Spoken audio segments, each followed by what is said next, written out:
obviously, you're familiar with the Euthyphro dilemma, and Yes. I'm familiar with your response to it, All right. saying that it is not God, that God arbitrarily assigns morality, but that morality and God's will are one and the same.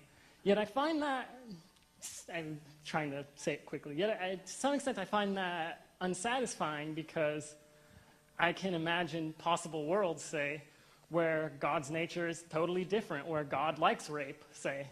And I wonder how that fits in with your Well, response. what I would say is those are not possible worlds. Those are logically incoherent. There are no possible worlds like that. And maybe you made a misstatement in your statement of my view, and I thought it was perhaps just because you were rushing, but maybe there's a misunderstanding. I don't base moral values in God's will, because you're quite right. In different possible worlds, God might will different things. Rather, the notion is that moral values are rooted in God's essential nature, so that God is holy and perfectly loving and just and kind in the same way that a bachelor is unmarried, or that a triangle has 3 angles.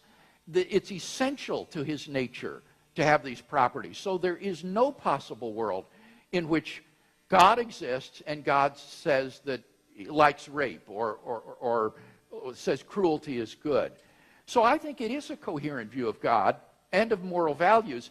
Unless we're moral nihilists, we've got to have some sort of ground for moral values.